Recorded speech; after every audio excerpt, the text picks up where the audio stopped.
Breckening Podcast, interview time. I'm Brian Breckenridge. Today with me, I have my buddy of many years, Mr. Neil Samples. Hello, hello. That must have been a fun last name having growing up. I bet nobody made fun of that. Yeah, Sampler platter. I'm just going to go off the dome here. Well, that's all I got. Sampler platter. Yeah, what else was there? There's this running joke in my family that my brother almost got named Free. Oh, yes. And everyone is like, as soon as I say that, everyone's like, oh, that totally should have happened. Oh, Yeah. that must... I mean, people came to this country and changed their names to avoid persecution and things like that. But they did not think of the, shitty kids in junior high or even elementary or smarter, more smart alecky ones that are like, what last name can I just grab onto? Yeah, they'll find a ridicule way. the fuck out of. It doesn't matter what it is. Children will find a way. Yes, children are horrible. And you just had a child, too. Great segue. How old is Lil Phobos? A.K.A. Mars. That's her legal name. Yeah. Her government name. I call her Little Phobos because I'm a fan of astronomy.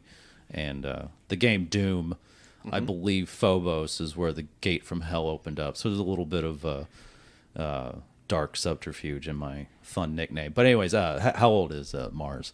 She was be a year and 5 months. I would have guessed like Almost 5 a year months and a half. because that's how I picture people I know who have kids' lives. Like, wow, oh, you've been a parent this whole different life journey for that long now. Oh, it's been a month for me in my time. Oh, sorry to Yeah, sometimes it trivialize it that much. No, sometimes it definitely feels like a month, and other times it's I like bet. you're not driving yet. Like this has been ages. You're not even in already. school yet? Oh, God. Oh. Can she? I did this thing I never remember. When do babies start? Can she kind of walk? I just ate dinner with y'all. So she's sitting down. Yeah, I guess we were like holding her. She was sitting down the whole time. But yeah, usually a year. Some babies are a little longer. Some are definitely sooner than that. Hers was a little after her first birthday, where she was walking regularly, and now she's like running, going up and down stairs. Yeah. I think jumping is probably going to be the next thing. Oh, there you She's kind of bouncing, And then you can give her that little trampoline. Yeah, you know how great jumping can be? Let's get you this. we actually talked about that a couple of nights ago, getting one of those. I had a real trampoline growing up, Me and too. it was amazing. That just brought a whole new level of childhood, which I had. My good friends would come over, we'd go on the trampoline, have fun. But there was a guy in my neighborhood, lived a few streets over, that I know straight up came to my house to use me for the trampoline. He got away with it once because then it sunk in. I'm like, oh, that's why. Oh, yeah. From now on, I'm not able to play. Like, no, this is for me. And especially growing up watching wrestling, take it to the trampoline. Oh, I'm doing all the moves to a ghost that I'm just body slamming, suplexing, doing everything I need. And then I started watching Dragon Ball Z when that started coming on. So now I'm Super Saiyan and Kamehameha. Yep. Ing. Many waves. Yeah. No, And you get hurt every once in a while, but who cares? It's a trampoline. It comes with the territory. Yeah. Did yours have the cage around it? No, the net fuck thing? that. No. Yeah, mine didn't. Our either. parents were just like, no, here you go. It's fine. I think we had a trend. Like our next door neighbor, he got a trampoline, and then ours had pads. They weren't like the Ours was Bear Springs. Yeah. We had like the minimal padding. Yeah. Next door neighbor had zero. I remember landing there. Luckily, like it wasn't that bad, but I had like a big ass swollen like part of my mouth at one point because there was no padding. Yep. And then this little shit kid that like who I babysitted at points in time, like he just had to get a trampoline. It was just like, okay, fine. And but our trampoline was it was so many years of just hours and hours of bouncing. Yeah, bouncing on it yourself with other people, putting things on it, and then bouncing the things, and Putting a seeing sprinkler underneath. Oh yes, and slipping on it. Yeah. Oh yeah. And if it's not like thunders, if it's just raining outside, you're like, "Mom, can I? Can I?" Yeah. Okay, yeah. But you goddamn, wipe your feet off before you come in here. Right. But I highly recommend. I think my sister got my niece and nephew. They had a trampoline. They might still have it, but they had the fucking netting around there. It's Yeah. just like, man, really.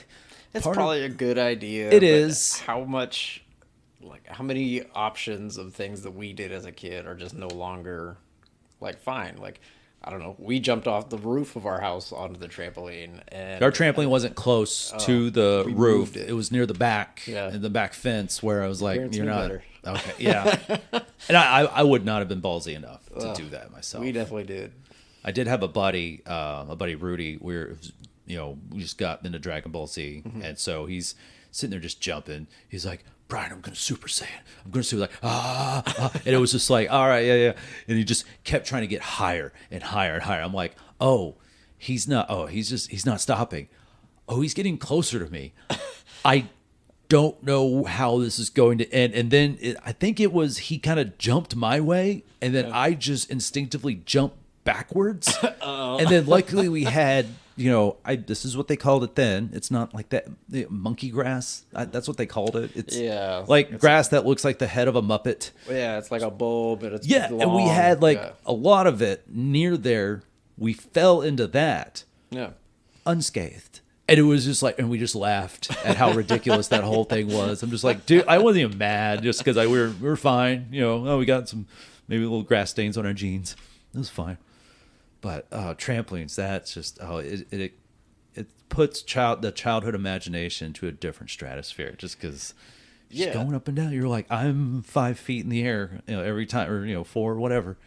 To a level like if you didn't have a pool in your backyard.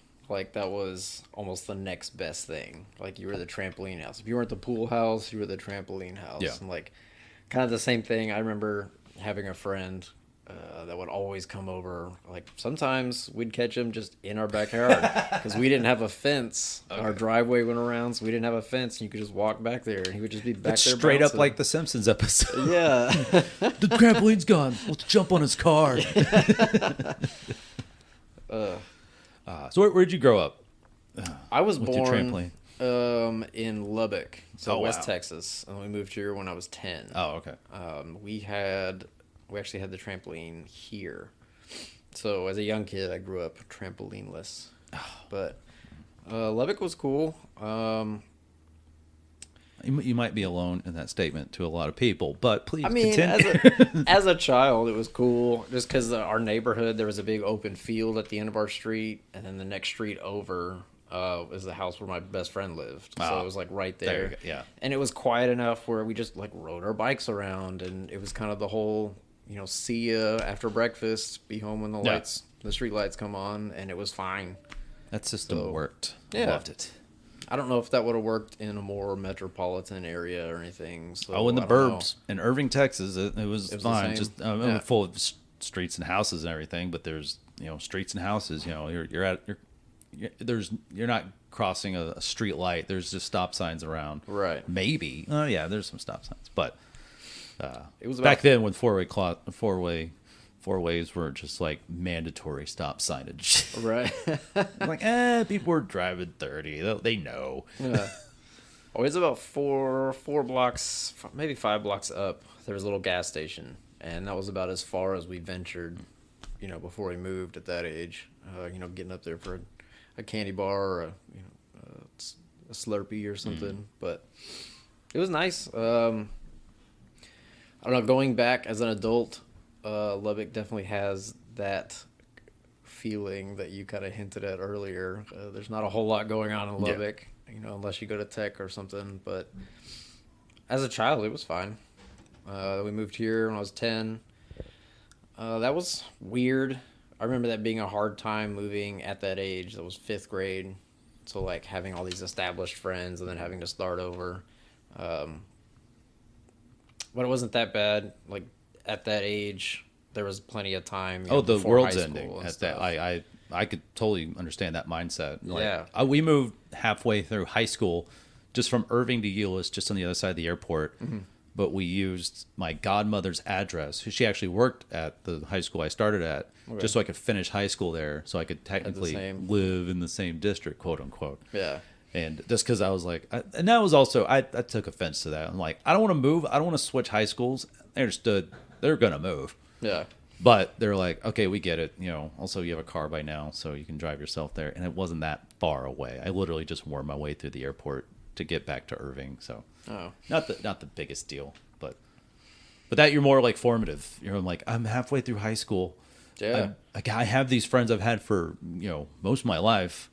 Now, 5th grade, I could see just, uprooting your kid. Just like, we're moving to civilization. It was the year my brother had just graduated high school. So they basically wanted to make him, see him through so he wouldn't have to go through, missing or transferring during high school. With the rest of us kids, basically my sister was 7th grade, I was 5th, and my other sister was 4th. So it was like all right there in that middle stage. Oh, so you weren't alone. You're like, everybody's got to go through this. Yeah, it was a little weird. We made friends on our street and, eventually branched out, made friends at school and stuff. So it was fine. But it was like a big deal right in the middle of school age. But yeah, we survived. Oh, I would have thrown a fit. Yeah. I was definitely the quiet, introverted, kind of kept to myself anyway. So I, one bedroom is just another bedroom at another house. So for a while it was fine. So naturally, you found your way to bartending, being an introvert. Yeah, it was actually because that's how we met. You bartend. You still do. Oh, you went back just make money because there's money involved. But I think that's where I believe we first met. You bartending at Caves, long established bar in Arlington, where I've lived for 10 plus years now. But that's where we first crossed paths. Yeah, I think you're right. Because I had friends that worked there. Our friend Jamie, who I met at the comedy club, but also worked there. And then I started going. I'm like, what's this cool bar? And that was me branching into bars. How long have you worked at Caves? I started 2012, so 10 and a half years now. There's a little gap some in there, but I started about 10 years ago. It was actually a conscious decision to kind of fight that introvertedness. I had started hanging out at Caves and the neighboring Sunshine Bar a fair amount. And I started seeing the dynamic of how people interacted, the people that were working there, the bartenders, the door people and stuff. And it was a conscious decision to try and get in there and kind of open myself up. Having conversations with strangers at the drop of a hat about anything under the sun never was an ability of mine. So having a very public facing job and career that was kind of the end goal there. And it was rocky for a little bit, but now after doing it for so many years, I feel like I can have a conversation just at the grocery store or at a gas pump or something. You're at a line at the grocery store. You're like, oh, I fucking own this. Yeah, that's like being a comedian anywhere that's not a comedy club. You're like, oh, I can make these people laugh easy. Yeah, may not be the material I want to do, but it's the material that's called for while we're waiting to ring up. I don't know that. I always saw that as a weakness of my own was the kind of being inside my own head so much and being able to get out and interact with the world around me. As a young child, I remember that being an issue that my parents talked to me about. So as getting older, kind of slowly stepping into that, and this definitely helped me kind of break out of my shell. Oh, okay. So it started off as kind of a self-help kind of help myself along life's journey, a real life exercise and public speaking plus sales or whatever. Yeah, and actually now looking for other positions and jobs, other careers and stuff, and sales keeps popping up just because of the bartending and then the outgoingness that I adapted to. That keeps getting offered and brought up, and I keep seeing things about it. Well, I don't really know that I want to do that, but that's kind of the next step from bartending. If you're not in real estate, you're in sales. Yeah. Yeah. My old job, technically in marketing promotions, my buddy now who did that job, I got him that job for a few years. Then he moved to Austin. Now he sells trees. I have to tell people that's not code for he sells weed. Yeah. He literally works at a nursery and sells trees and, makes good money doing it. Yeah, and trees are expensive. He says it all, a lot of that experience. He waited tables at every possible place that you could think of.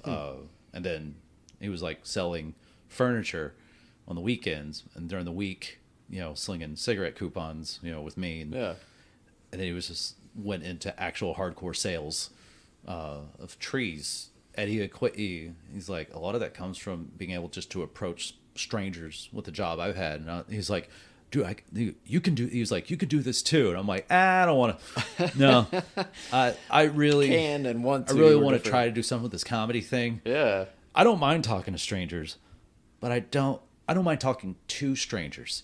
They're sitting down in a club, and I can tell them jokes. They're on purpose. I don't mind talking to them outside either. That's fine. But if I'm gonna sell them something, I want it to be me, and maybe the idea of seeing me do comedy. But and also I don't have a kid. I need to take care of. Me and my lady, have jobs, take care of ourselves and the pets. I don't need money that bad, but I appreciate the offer. But I'm sticking with the I want to be an artist thing. Yeah, absolutely. I mean, like I said, you're your own product, so you're a salesman of a type. Odd being a I don't want to say closed-minded, but an idealistic punk rocker type. I'm like, yeah, fuck consumerism, capitalism, and now I'm just kind of like, I gotta market my brand. Oh, this is a weird headspace to be in, but it's me, and all I have to do is sell me. Okay, but it's me. I'm the product. Oh no, I just call myself a product. I don't know how to consolidate this in my head. Thank you, modern terminology, and the word brand and vibe, and it's a stupid place to be in, but hence the podcast. I have to do that too. But this is a nice medium. How do you feel about this medium? The more I'm doing it, well, I bought this shit back in like 2021. I did like maybe 8 interviews, clocked in around 2.5 hours, and I did nothing with it in 22. Yeah. And then this year I was like, I bought the shit. I need to do something. And if I can somehow grow a fan base this way, then I'd love that. Yeah. And then, and the people that have like big time podcasts, comics, and then they can like, I can, this is how much I'm drawing here. You have to basically book, blanking on the word here, but like, if you're like, hey, I did the show, I had X amount of people come, I had 10 people come because of the podcast. You just have to keep growing it, and then you have to keep doing the podcast, and more just building on top of that. Then you can like use that to sell yourself to somewhere. And through like systems that you have now, like I go through Podbean, funny name for, I'm like, you got to name it something, but I'm like, Podbean? Okay, fine, whatever. But you can see where, when you get big enough or good enough, you can see where people are downloading from geographically. Oh, wow. So I'm waiting for my first non-Texas download. That'll be fun. And then maybe like a European download or something. Somewhere in the Philippines or something. Someone was really goddamn bored. It was like, you know what? I've listened to all these top tier podcasts. Give me something very DIY. I want to know what this guy in Dallas, Fort Worth, Texas, who's a comic, but, has rarely has on comedians on his podcast. I want to know what he thinks about X, Y, and Z. Yeah. But I think this is excellent. The more I do it, the more fun I had. Like I recorded 2 last night, and it was a lot of fun. And I'm learning how more to be like interactive, energetic, instead of, because I've always hated the sound of my voice.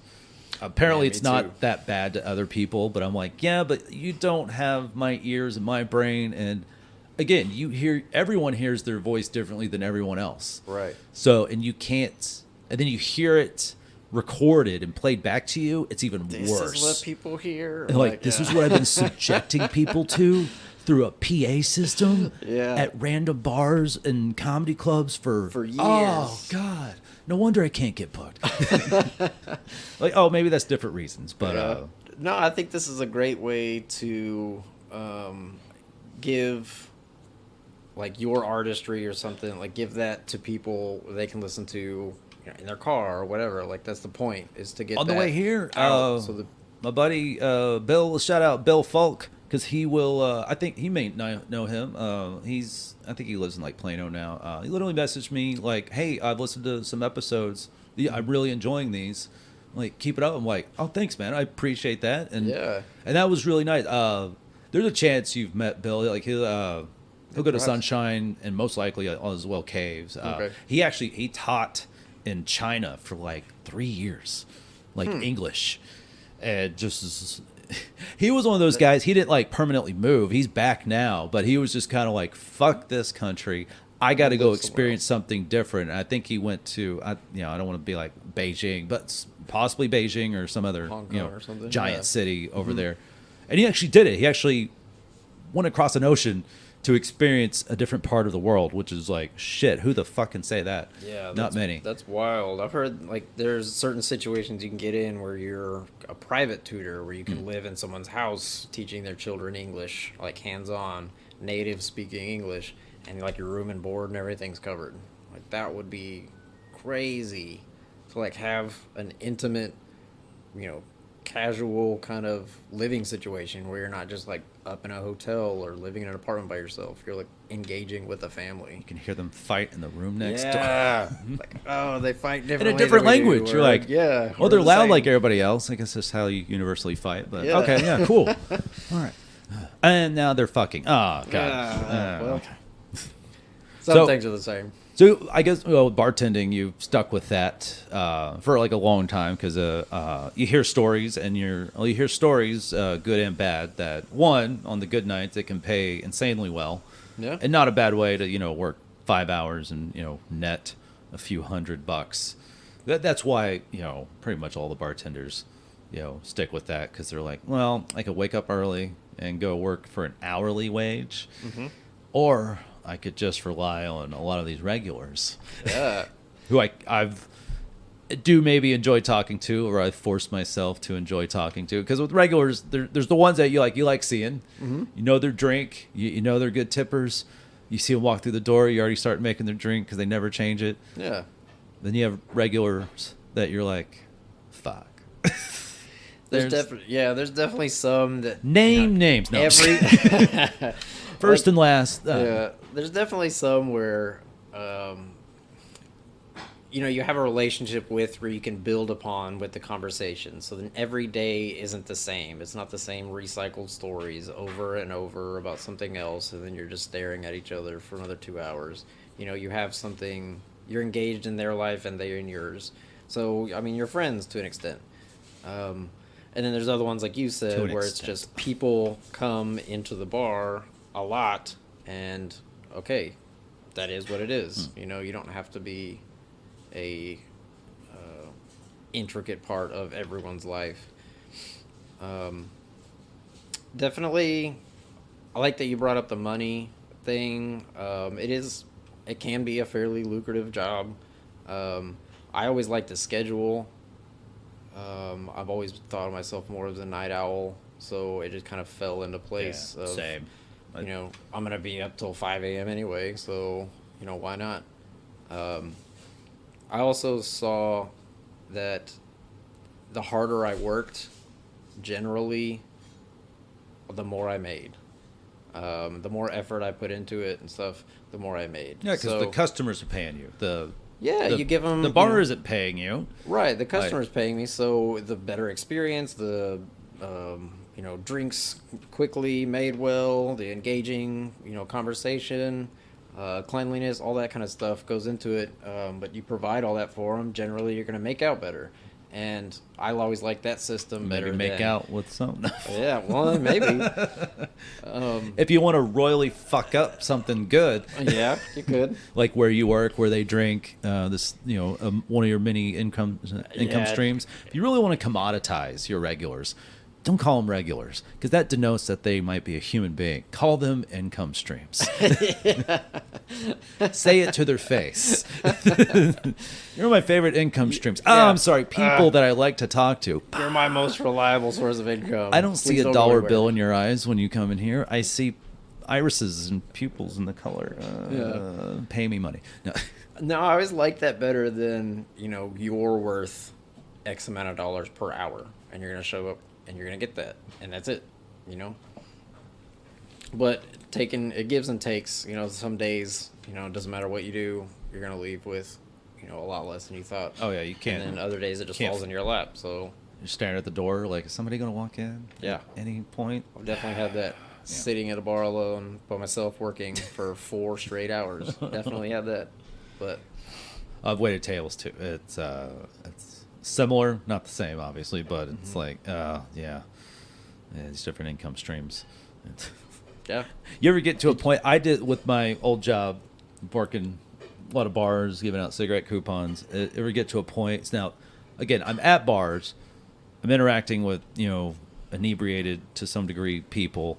You ever just think to yourself, man, that 18th Amendment was a good idea. Like you just talked to a drunk piece of shit asshole just saying the dumbest things that you didn't know was possible with any kind of intoxicant, and you're just like, I would love to nuke my career, my financial stability, just so this asshole. This is where my mind goes. Where I'm just like, let's just make it illegal again. Let's just ban alcohol because that's how much I hate this one person. I'm not saying maybe your mind's gone there, but man, and of course it's your job to, and this is one thing I hate is that how it's like a lot of times now, again, bartenders can overserve, but I hate how so much of it is like, it's good and bad. It prevents y'all from overserving, but also someone could be such an experienced drunk that they're on the patio, they're shit-faced, and everyone around them knows they shouldn't have another drink. But then they can just magically get it together to come see you, someone who is not out there watching them, and how drunk they are. They get it all magically together to come to you without slurring, order another drink, and you give it to them because you're like, you don't notice anything. You're behind the bar. You're doing your job. Right. And they drive home, hit somebody, kill somebody or something, and then the next thing you know, the authorities are sniffing, at your establishment, zeroing in on you. I've always felt that. That's definitely been in the back of my brain for a long time.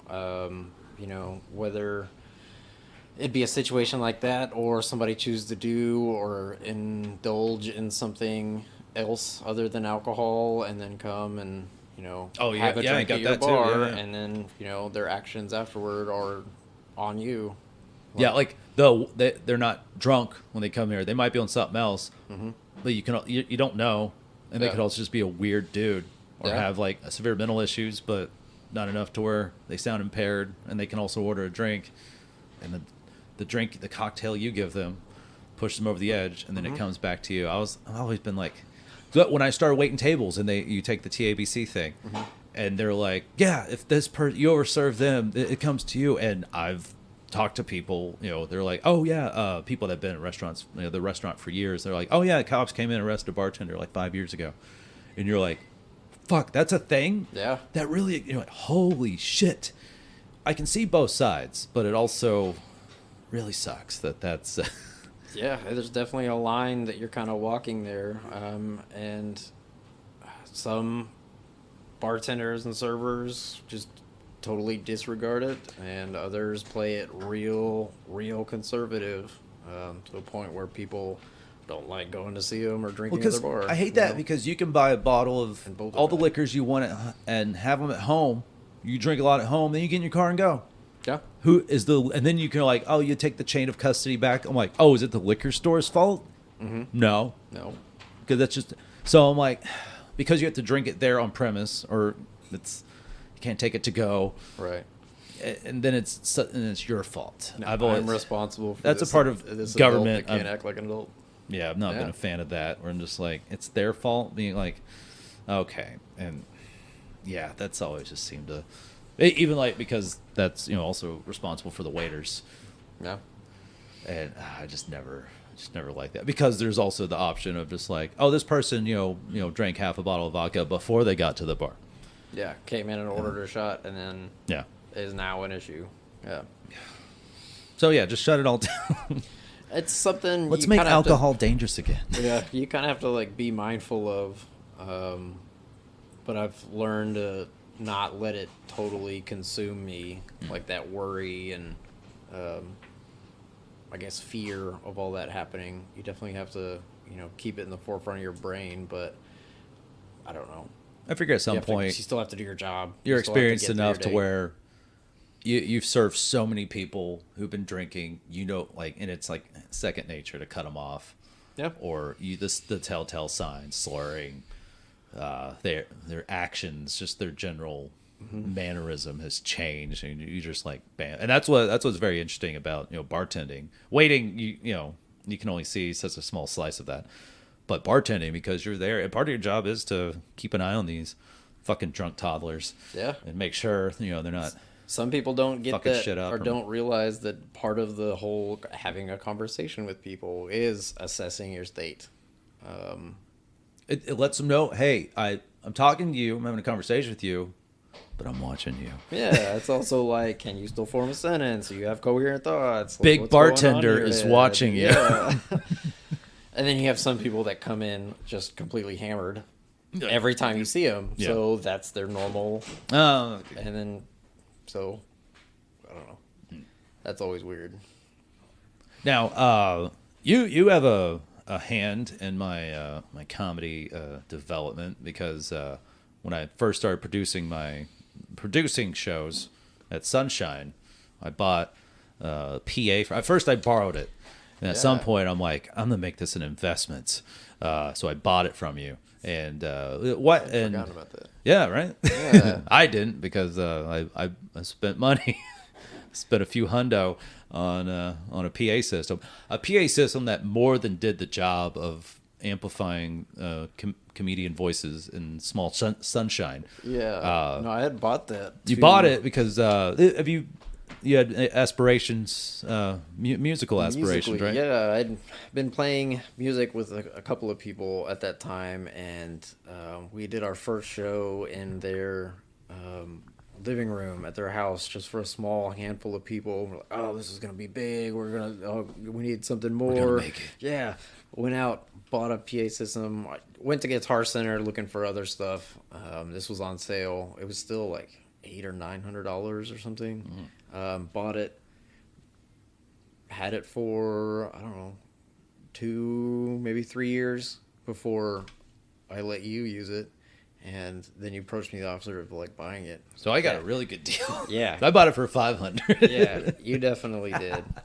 But it was just sitting around because that never came to fruition anyway. So yeah, I think you mentioned you had a PA system. I was like, oh, because we had to rely on the owner's friend, who this guy, what's his name? Fucking, was it Shane? He always said he was an MTV VJ, but nobody could ever corroborate that. Right, guy. Man, he also wore a hat, glasses. Yeah, I did a show in Granbury, Texas, of all places, where the headliner dropped, and then he asked me if I could fill in. It paid $100, and I happened to have that Friday night off, and I was like, "Yeah, sure, man, cool, works for me. $100, do half hour, all right." And he said the last couple, the shows have been good. I was like, "All right, Granbury, hey, money, all right, cool." And it was, I can't blame it all on it was the Mavericks Warriors playoff game last year. Yeah. So it was like, June of last year. And we go there. There's 6 people watching the show. And I'm not counting the comics. And that fucking guy, Shane, is there. And I'm like, hey, man, what's up? And it's not even like a bar that's on like the lake, which is what Granbury is known for. Right. It's they had like this back patio area, and they had the most mosquito-filled like pond I've ever seen. It was just like, oh, fun. And then there was people playing. They had like a pool hall section where we were watching the basketball game at, and then this giant empty room with a stage. And so we go up there, and there's a spotlight, but it's not like a spotlight that lights the stage. It's a spotlight that has one defined clear white circle on stage, literally. So it's like if your head is in the middle of that light, it stops, in your abdomen, and you can't see anything. You're just half a body on that stage. And I'm sitting there just like, oh, cool. Great lighting. Yeah. And then the guy that booked it, he was like, hey, so we started an hour and a half late when there's nobody there. So I was like, yeah, cool. And he was like, yeah, so I can at least get you some gas money. And I'm like, in my head, I'm like, in my head, that translates to $100, but I don't think that's what he's thinking. Yeah. So I messaged my buddy Wes, who's the one that asked me to fill in. And then, the guy came back like soon after that. He's like, all right, we can do like $40 and you'll do 15 minutes. I was just like, well, it's half the time, but I still drove here for 100. All right. And then I'm like, yeah, all right. And I hear you. So I messaged Wes. That's when I messaged Wes. He's like, yeah, at first they say gas money, and now he's saying 40 plus, 15 minutes. And Wes was just like, Wes, don't fuck around. He's like, man, that's fucking bullshit. He goes, if it comes to it, I will Venmo you that 60. But I think Wes messaged that guy. It was just like, no, this is, I told him, $100. And then, I got my $100. Nice. I got $100 to do 15s. Man, for people that didn't give a shit in a poorly lit, is that guy talking Shane? About bartending being lucrative. And no, that's so rare. It's no. I would love to get paid $5. I mean, $100 for 15 minutes for 6 people. It's not yay. I have $100 more than I did. Yeah, but before he messaged me. But it's just kind of like, yeah, okay, yes, I'll do that, but that's not what we do it. We want to do it.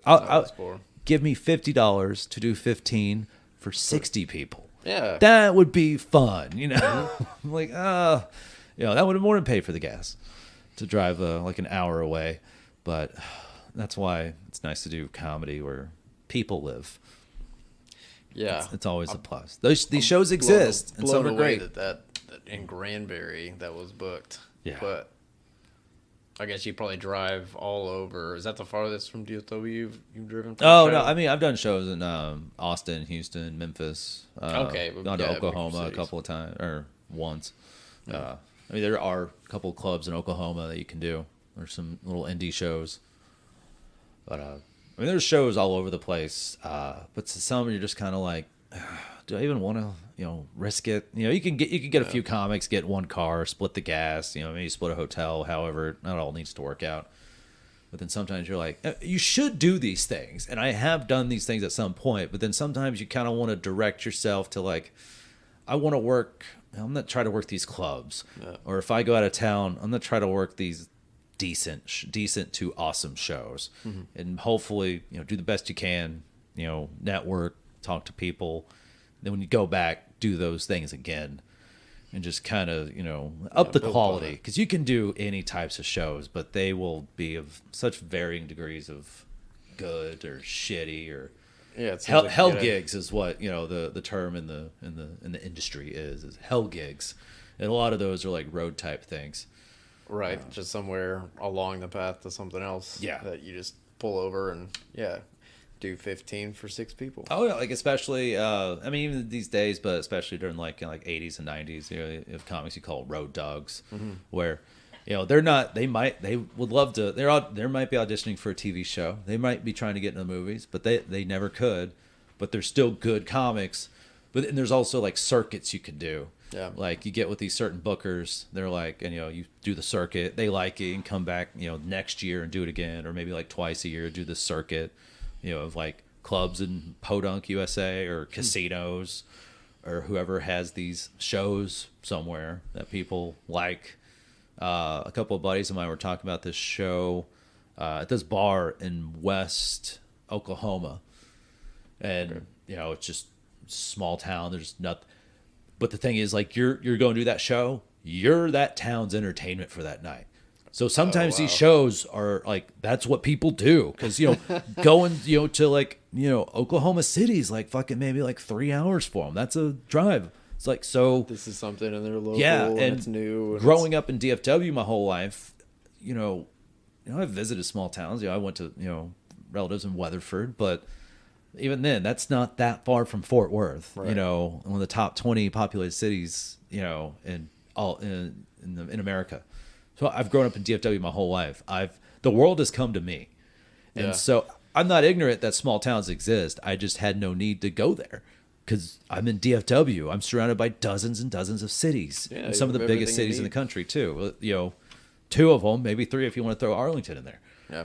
but that's right in the middle of fucking almost 8 million people. So that's wild to be like an entire little town's entertainment for. And they probably talked about it for days. Yeah, I saw it on posters.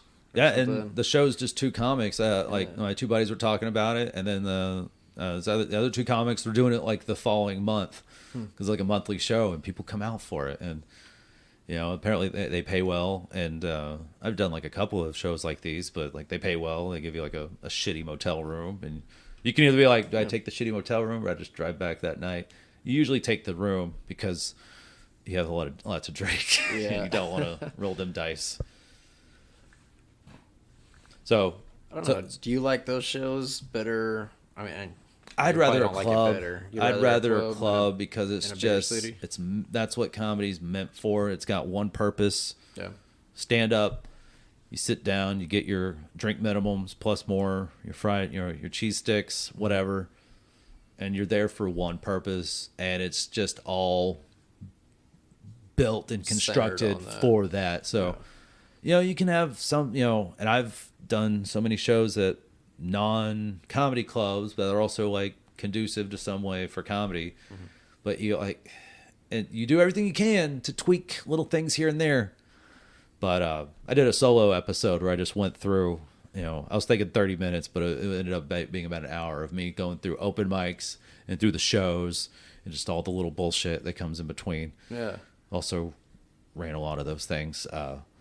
But you try to, but you can't, people get up and go to the bathroom because they are at a bar. They want to get up and go smoke or have a conversation. Yeah. And that's like that's the one thing you hope people are like, hey, this is a comedy show. Can you at least not do that? You can do everything else. Like, we get it. You want to get up, go outside, if you can't smoke inside, go do that or go to the bathroom. That's totally fine. But let's just all pretend that we're in a comedy club for the next hour and a half. Let's just pretend that the lighting's better, that let's pretend people aren't walking in, which does happen. Like, you can't, prevent that from happening. That's totally fine. That's, the little things, that's what you have to do to, get this extra stage time, or if you want to produce a show, because, you're not, working every weekend, and, which is hard to do in any scene, let alone get paid enough, But so music, that your band, how's your band doing? So that really didn't non-existent. Okay. No, I took a break from music for several years. You do guitar? Yeah, I started playing guitar when I was 15. Branched into like bass. Started picking up a little more piano. I started just guitar tabs and stuff, and then that wasn't enough, or there was something that I wanted to learn and I couldn't find tablature for it. It was just actual sheet music. So then I started delving into absolutely, yeah. So I started picking up what all the kids are listening to. Yeah, and what was this, 2006? But did that for a while. It was very much like a private thing. Started branching out with a few other people, and that's when I had the PA. Started playing with other people, but that never really like came into anything. But it's always been like just a personal, I guess, almost like therapy. I guess kind of a hobby, just to like, separate everything else in life and focus on this for a while and kind of see what can happen with it. Took a break for several years, and then the most recent kind of jump start to that was me buying a cello a couple of years ago. A cello? Yeah, I'd always wanted to play cello. Some people start with like something like that, and then they go on to a more rock commercial instrument. Yeah. No, I've always liked the sound of a cello, and I saw Cursive live last year, and a cello mixes pretty well with the post-hardcore band. It's I want to say it was a cello, whatever they had. They got a string instrument. And I was like, holy shit, yeah. Awesome. Amy's agreeing with us, like But yeah, I was like, cello, holy shit. It's not just for like moody, like, kind of sound and stuff like Murder by Death or something like that, which is still great in there. Or maybe they have a fiddle. I don't know. But a cello, unexpectedly rocking instrument. Yeah, I would love to be able to incorporate that into, I don't know, other genres or aspects of music the way And you're a Cradle of Filth cover band. Yeah, absolutely. What kind of music has always been? I kind of know the answer to this, but what kind of music do you like enjoy, or possibly envisioned yourself playing when we've all pretended to be rock stars at some point in the shower or in our bedrooms or trampolines. Yeah, I remember playing air guitar on a trampoline.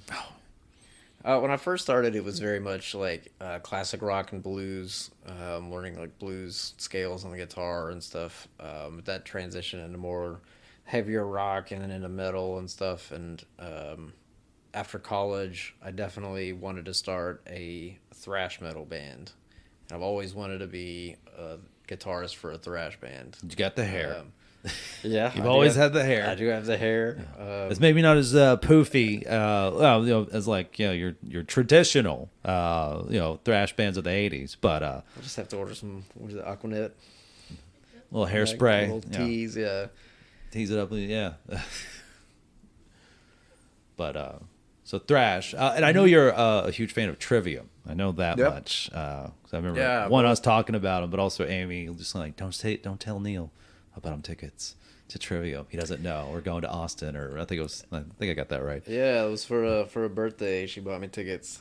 Go see Trivium in Austin. That was awesome.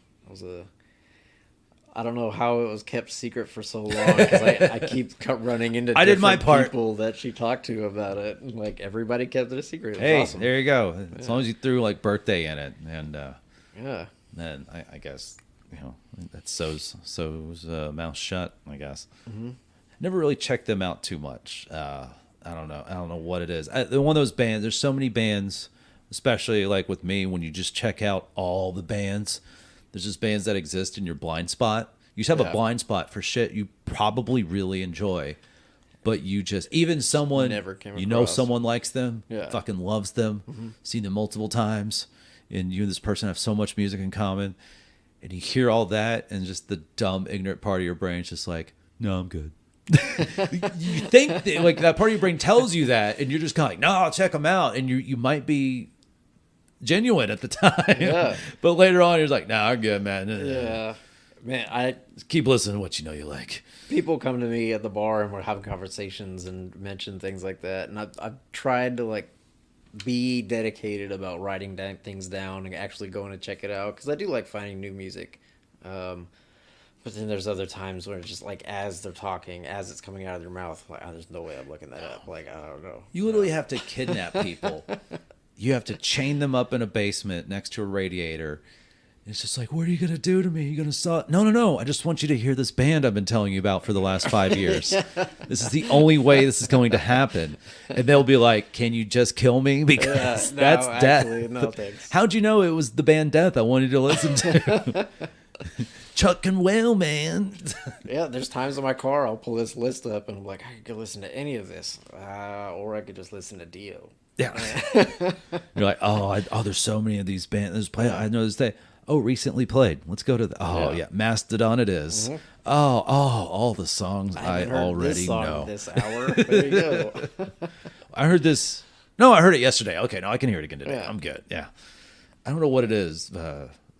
I'm okay thinking that just because of how many bands I have listened to, how many CDs I bought, and how many CDs I bought that I shouldn't have. And I'm not even talking about like when you're young and you hear a song on the radio and you go buy the CD and just listen to that one song. I'm talking about like bands that go on the road and play for like 100 people, and that's great. Mm-hmm. I'll buy their CD.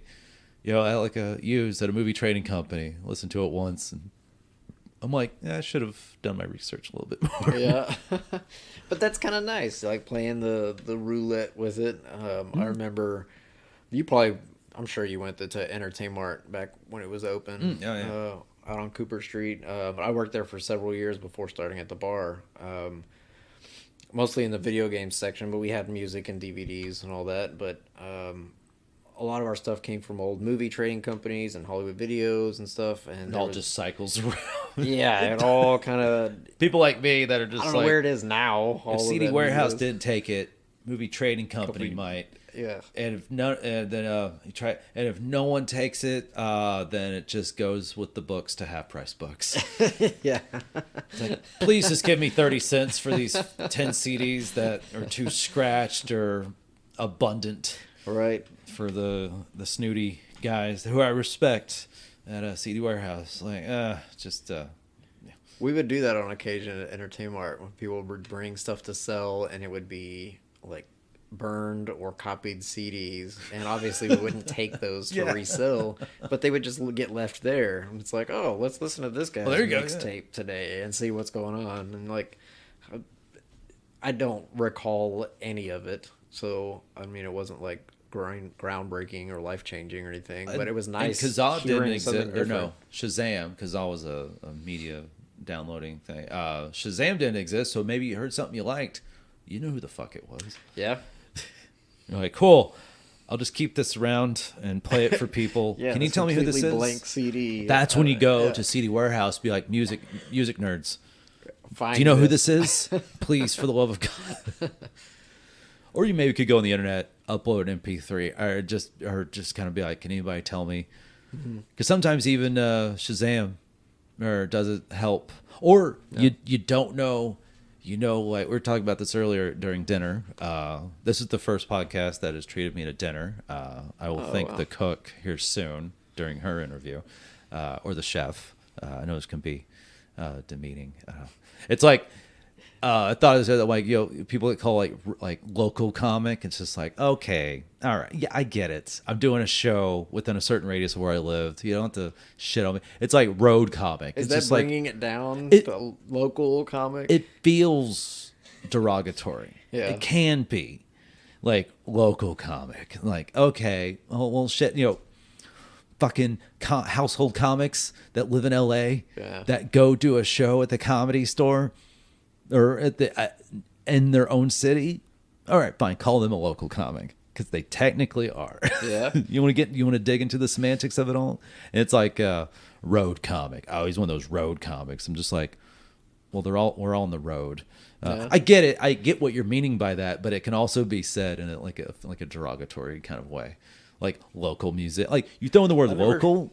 Yeah, it feels like, well, you didn't have to say that. I don't know. I never would have taken it that way. It's more of like, oh, this is a local comic. Cool. Maybe I can see more of their stuff around here if I like what it is. It is, yeah, if it's that is road true. Stuff, maybe I have to go on the internet or something. But it all just depends on how you imply it. Yeah, and it's like instead of local comic, be like a DFW comic. Okay. I'd rather just anyone say that. Like if I was like booking a show, okay, if I'm booking a show for somebody and I'm like, and I throw some local comics on it, like I get it because that's what's going to happen on the show, right? Understandable, but it can just be said. It just cuts people down a peg, right? Brings you down a peg, cuts you down a notch. How just they like, say local. Yeah, one of these.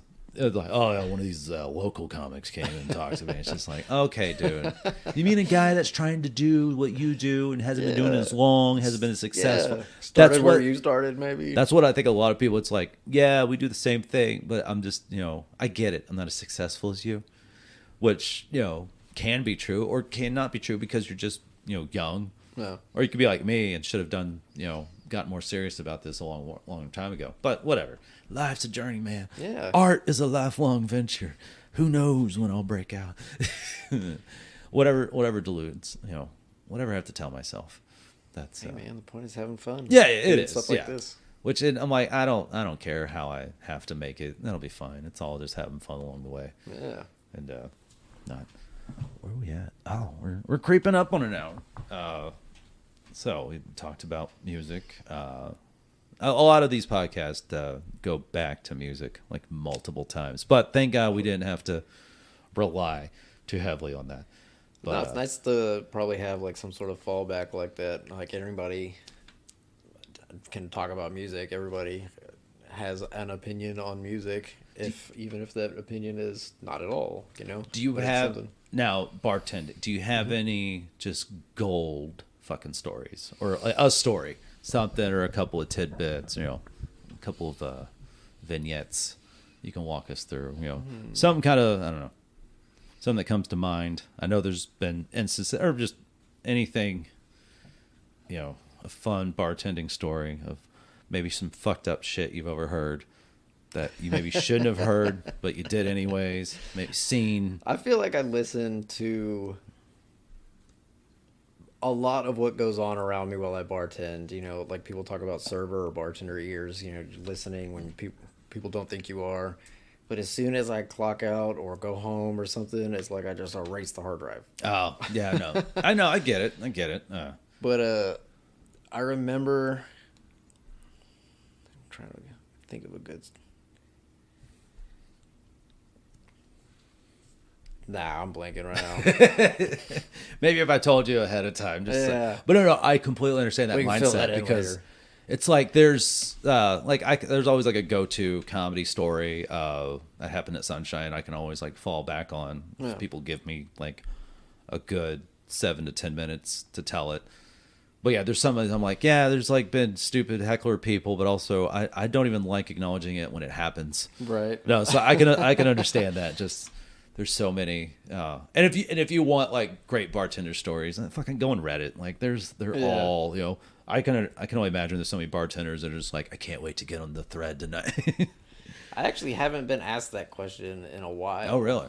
Like while I'm at work or outside of work. So I feel like I used to have like a couple in my pocket, like you're talking about, just in case somebody asks, because that is a pretty common question. But now that I'm thinking about it, I don't think I've been asked that in a while. We're gonna get done. And then I'll interview Amy, and then like as I'm leaving, you're gonna be like, "Fuck!" And it'll be fucking gold. And I'll be like, "I already got all this shit packed up in my backpack." Yeah, I was like, you know what? I'll just leave that for us. I'll call you, leave a voicemail. You slice it in. That would require learning how all this. That would require learning how Audacity works, and all I do it for is converting the WAV to an MP3 because. I'm lazy. DIY is. I was talking to my buddy Matt last night. He mentioned the term DIY, and we talked about like comedy as a form of punk rock and that mindset, and that conversation. And I was just like, yeah, that's right. What I do is DIY, and that's code for lazy as fuck. In my podcast, it's got a DIY kind of feel. I don't adjust levels. I don't know how to use any of the tools. I'm too lazy to do a tutorial for anything. Right. But it sounds okay to me. Download, upload, done.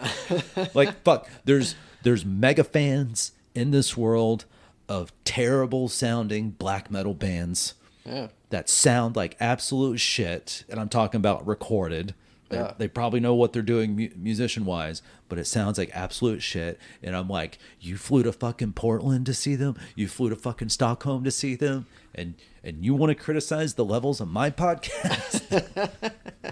So there's people that like absolute things that I consider garbage, like noise bands, which I can't. Like I've seen grindcore bands, and I can understand like, oh, that's a start to a finish. Those are the instruments.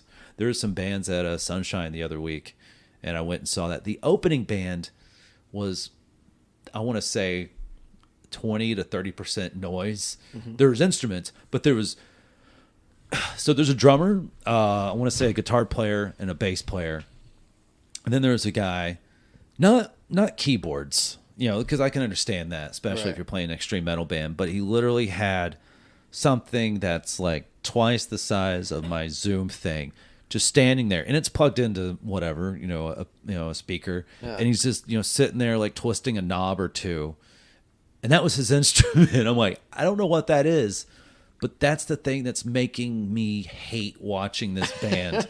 Even on the patio, I'm just like, this is garbage. This is literally white noise garbage to me. Yeah, I had some friends that were into noise and kind of produced their own stuff. I will always shit on that. 15 years ago.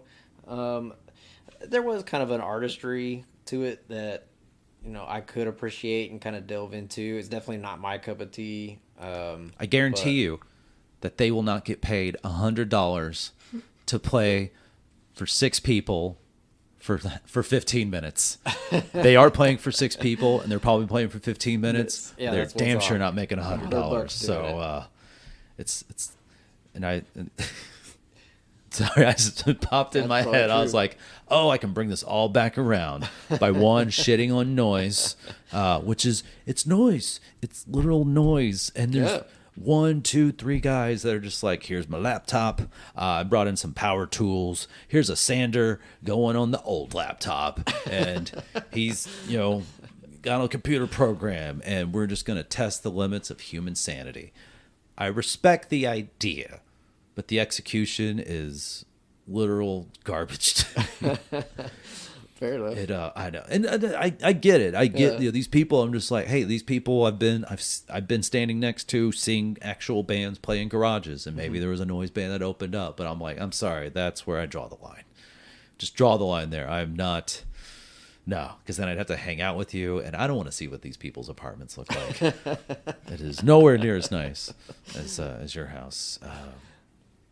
But yeah, that's just one thing that I opened up for some punk bands in Denton a couple of months ago, and then they're playing on on their main stage, not the big outside stage, but the inside main stage. Yeah. And in this small room next to the bar were some noise acts.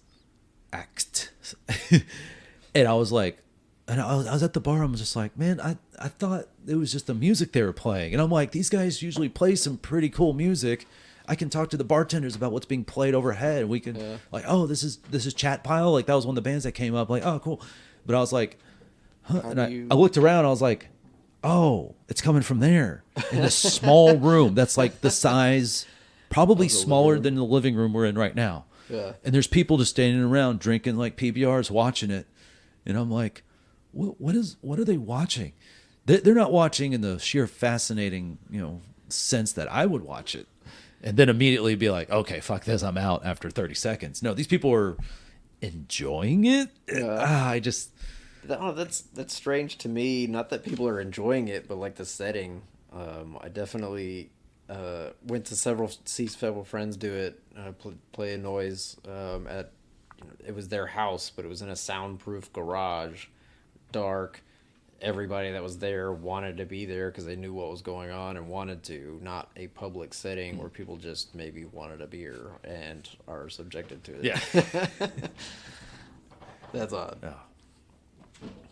All right, man. You ready to wrap this up? Yeah. We got one more to go, and maybe another beer to drink too. Well, Neil, thanks a lot, man. Yeah, thanks for having me. Yeah, it's been fun. I like your house here. I'm gonna go more in depth on that with Amy. I feel like this is a lot of her touch. I saw your apartment maybe once or twice back in the day, and it was fine. It wasn't messy or anything, but this definitely has a bohemian touch that only one Amy Kuykendall, I think, can bring. Not that you're not hippy dippy groovy man yourself. A fellow hair. The flowers are mine. A fellow former hair inspiration, because you've always had the long hair, right? Yeah, man. I've cut it a couple of times in my adult life, but always with regret. That's kind of the look going forward. Yeah, I'm done with it myself. It's just too many cowlicks. Yeah. That's why I grew it, because of all the cowlicks. But then now I have a stylist that knows how to handle it. Knows my previous complaints with my short hair, and she's just like, well, it grows this way and this way and that way and that way, and then she's like, I can do this. And so for almost 3 years I've been going to Bonnie. Shout out Bonnie. She knows what I like. She can, worth it. Sounds like a magician. Oh yeah. So, plus, you get the smells, like get the ointments and the smells and the hair washing and the slight massage. Like that's. Yeah, I'm man, like, I didn't know it could be this good. Do you do mani-pedis too? I think Probably it's not better only getting one of those every couple of years. So it's like built up. It's a big thing. Oh, you can ask Amy about it. Like it's a thing whenever I cut my hair because it's hasn't happened in a couple of years, and it's like it is an event. It's something you could probably invite people to come see. Yeah, I should sell tickets. Pair it up with Mars's birthday. Yeah. All right, man. Well, thanks a lot. I appreciate it. Yeah, thank you, Brian. All right. Adios. Like, subscribe. Remember, you can find us on Spotify, Apple, and other places. Podbean distributes. Whatever. You know how to find podcasts. Don't be an idiot. Bye, guys.